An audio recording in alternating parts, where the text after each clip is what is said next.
Speaking of menstruation. Yes. Criticism valleys. Anyway, this next gentleman, Pete Scaris, our final for the evening. Stand-up comedian. He's also involved in a host of other things. I would give that away, but most of you have heard it. Some of you haven't. I'll let him give that away. So if you please welcome him to the stage.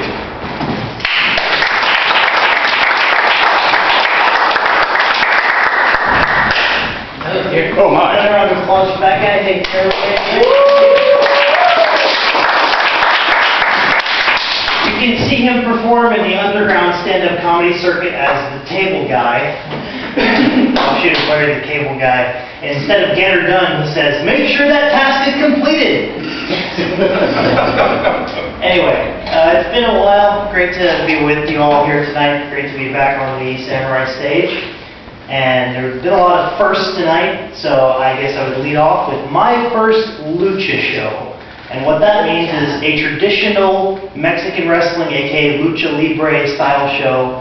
So I was scheduled to be the referee for that, and I thought, oh, you know, it'll just be fast, you know, no big deal. They told me that you could pretty much throw out the rule book on anything. Like, don't give them the count of 5, don't admonish them for pulling the hair or breaking the rules. The crowd doesn't give a shit, neither do they, and that's just part of it. So it was kind of a culture shock to me.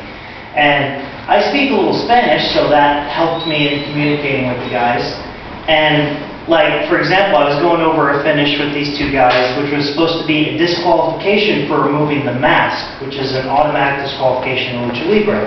So the one guy is like, okay, man, so he's going to be cheating, and you don't want him to be cheating. So when he pulls the mask off, you'll know that he's cheating, so that's when you're going to DQ him, man. And I'm like, oh, all right, sure, I got it.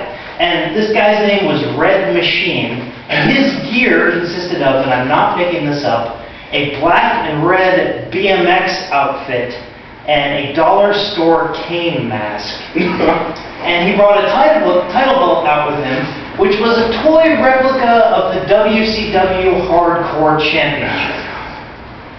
And as I mentioned, I speak a little Spanish, so after one of these lucha shows, immediately all the kids and all the parents just file into the ring. Kids are jumping off the ropes, taking half-assed but decent back bumps, and I actually had to run out, grab my phone, look up "be careful" in Spanish, run back out and go, "Ten cuidado, niños, por favor!"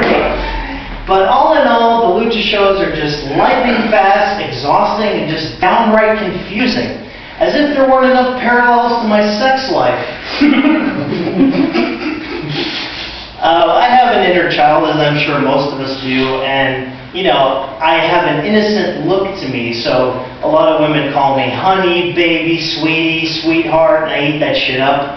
I'm not gonna lie. But when guys do it, I hate it. It's just fucking like big guy, partner, buddy, fuck off. Like, I was at Zio's one time. I was with a group of friends. The waiter comes up to our table, kneels down so he's eye level with me, and goes, "I heard you were the hungry one." No! You have no idea how badly I wanted to DDT him on the table. And he was in perfect position, so I could have just hooked him and hoped to Christ he didn't sandbag me. No such luck. I've been involved with wrestling shows with Magna Pro Wrestling recently, and we recently did a show at a place called Mula for Cinco de Mayo. We affectionately called it Cinco de Magnum. And I've heard fans yell out some strange shit at the wrestlers during shows, but never before have I heard a fan yell, "Take him to Golden Corral and dine and dash!" Somehow that's a lot less effective than hit him with a chair after you take him to Golden Corral and dine and dash. But I love our fans. I've lived sort of a sheltered life due to my disability and my upbringing, cerebral palsy, for those that you don't know by looking at me. You know, when you wave at someone and you don't have a disability, it's nice, it's sweet, it's caring, it's almost ethereal, if I'm pronouncing that correctly. With me, it's just like some kind of crooked squid. Hey guys! You kids want to see a dead body? And I've lived such a sheltered life that I don't know what some things mean, like when you combine them together. Like I was in college, and in the cafeteria they were serving beer-battered chicken strips. I legit walked up to the chef and was like, I'd like to try some of these, but I'm not going to get drunk if I eat them. Am I? And she was like, no, the alcohol is fermented in the cooking process, but you only have to eat 20 to get a good buzz. 48. Anybody work in a call center, customer service? Yeah. I worked in a call center for 5 years and still managed to maintain all my mental faculties. And I learned quickly that you worked in a call center for way too long when a girl comes up and gives you a hug and the first thing out of your mouth is, thank you for holding me. And you know for a fact you should quit that call center when you have the same girl in bed with you and you're making out, things are starting to progress, it's getting hot and heavy, and then all of a sudden you just go, before we begin, I'd like to advise you that for quality purposes, this sex may be monitored or recorded. But yeah, I'm still doing the call center thing, so it'll be no shortage of material, I'm sure. And the sheltered life has also caused me to not be with the in stuff that people are into nowadays. Like when these kids walk up to me and be like, hey, you watch Stranger Things? And I'm like, stranger than what? I'm not following you. This one's kind of almost new. It hasn't landed very well, so I'll try it here because everything always works here because you guys are so supportive and I appreciate that. But anyway, I was at McDonald's one day after a wrestling show, and my bill came out to be $6.66. So just to be on the safe side, I took out some holy water and threw it on the guy behind the counter, all the while screaming, "The power of Christ compels you! The power of Christ compels you!" All right. Found a house full. Just get an extra pie.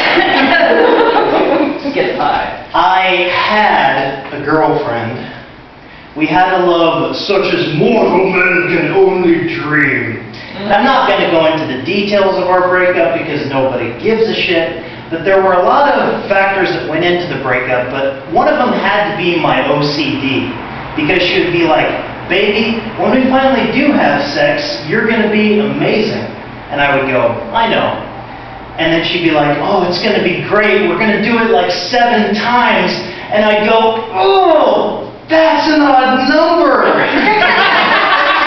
Can we just bump it up to 8 so I don't feel weird about it, other than I already do? I'm not sure which phrase solidified the end of our relationship. It could have been, I hated wrestling, or you're a comedian and you don't like my jokes. Yeah.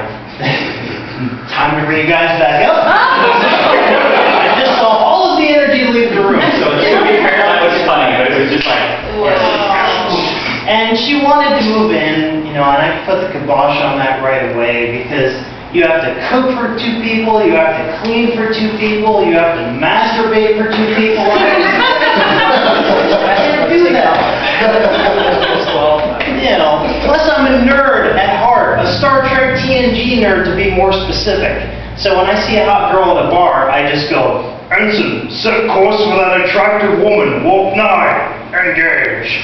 And I go up to her like Jean-Luc Picard of the Federation Starship Enterprise and I say, hello, would you like to transport back over to my vessel so we can watch Keeping Up with the Cardassians?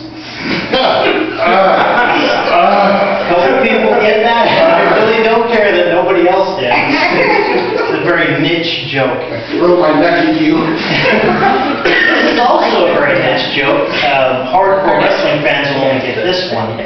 But I'm pretty sure that Paul Bear's favorite restaurant was Raising Cane's. Why do you know who this is?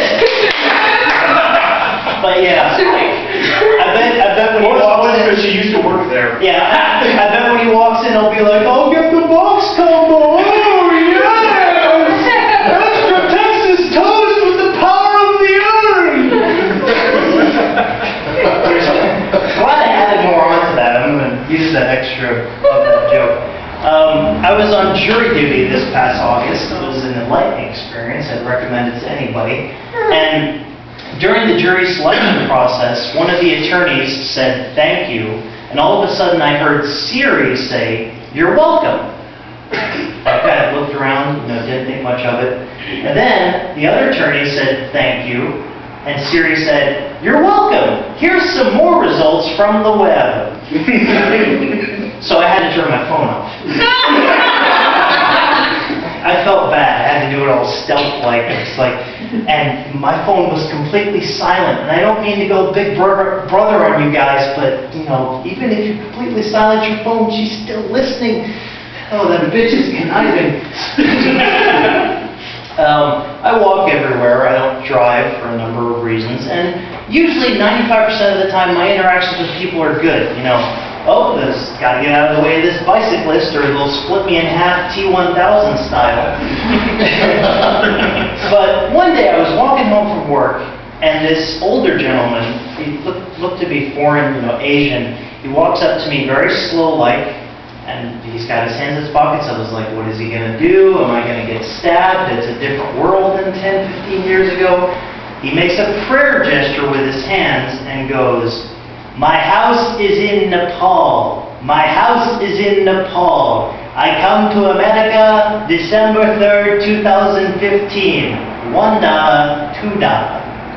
And I said, "I have no money, I'm sorry." And he goes, "Thank you," and walks away. And I walked back to my apartment that whole rest of the way in a steady stream of what the fuck. And he was so nice about it, because he made that gesture like, "I'm not going to hurt you, I come in peace." Right? I'm forgetting the I come in peace gesture, but anyway. It was just a weird experience, and I always wonder where that strange Nepalese enigma of a man is now. Probably still begging for $1, $2, and not back in Nepal, but anyway. He's off confusing the next person who needs it. Right. And I'm not much of a morning person by trade, but I do know that the definition of rage is riding the elevator with the cheerful whistler first thing in the morning. Mm-hmm. Riding an elevator with someone who whistles is a YouTube ad you can never skip. Trust me, I know that from working in the office. Especially if you're sexting with someone, and then, if you're sexting with someone and a coworker comes on, you're like, "Oh, baby, tell me more, I'm getting so hot." Morning, Diane. Anyway, I mentioned the cerebral palsy. It's a brain damage that affects the motor skills, the muscles. It mostly affects my lower extremities. Hi-oh. No wonder I walk with a limp. Wink. And I feel blessed with this disability, kind of, because I have cerebral palsy, I automatically don't get offended when someone goes, "What are you getting all bent out of shape for?" Because I'll go, "I've been since I was born." I'll end on this. You guys have been great. I was at Beer Cave recently because not only do I do wrestling and stand-up and all different kinds of other things, but I also partook in pinball tournaments recently, and it's awesome. You play for money, you meet new people, you play machines you've never played before, you get good on them, you get good advice, it's great. But anyway, I was at Beer Cave, just hanging out, and I was talking to this girl, and I felt us connect. I felt some chemistry there. And she starts kind of touching my shoulders, and we're kind of getting to that physical part, and I start running my fingers through her hair. And she's about to say something, and I go, "Shh, baby, just let my fingers do the talking." So I put 50 cents in the pinball machine, and I got 3 trillion points and 5 super jackpots on driving cars. It was awesome. I need to get laid. Donate. You guys have been great. Take it no shit. Give it no fucks. I'm Pizza Karis. Thanks very much.